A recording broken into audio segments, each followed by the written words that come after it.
it going? Everyone's Gonzalez here. Welcome to InspirACTION, where it's something brand new every single day that I've never done before.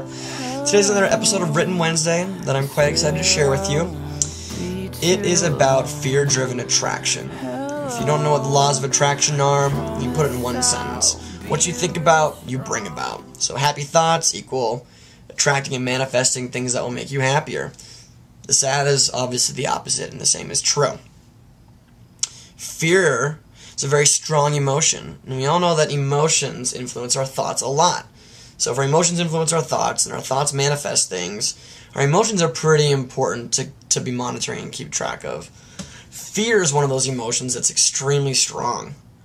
And so when you're worried, anxious, fearful of things, you're going to be attracting things at a rapid pace that will make you more fearful, worried, or anxious. Does that make sense? So I wanted to use a metaphor to bridge into the written part of Written Wednesday. So here it is.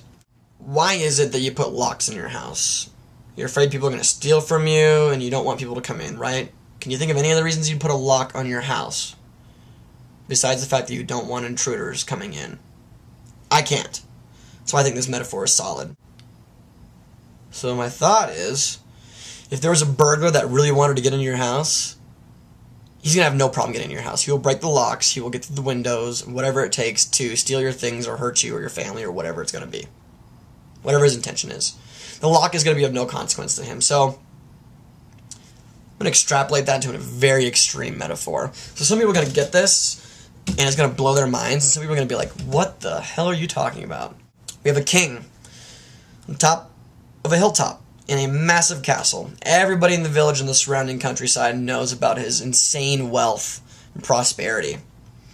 But the king is different from a lot of people.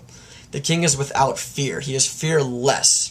Therefore, he has no locks on his castle, on his doors, anywhere.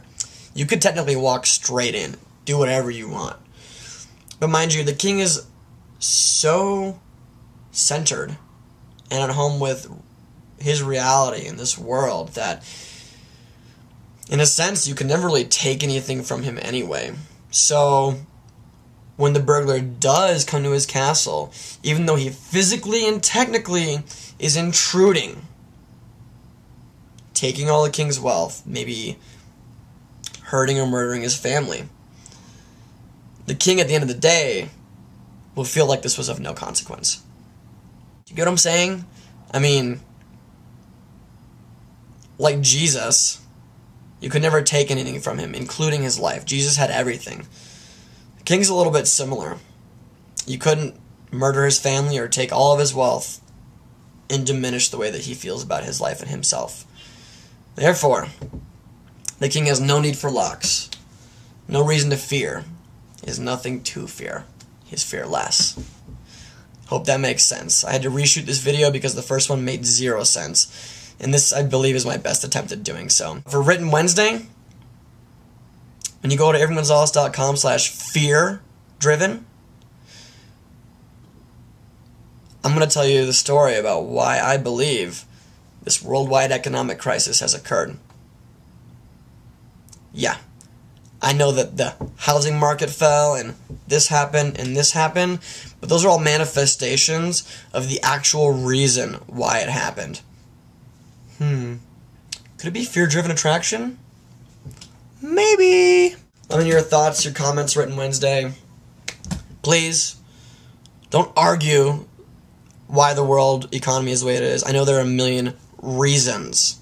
Please, pay attention to the point before you start arguing, because I do appreciate the argument at the same time. Have a great evening, morning, or wherever this might find you. Thanks. Bye.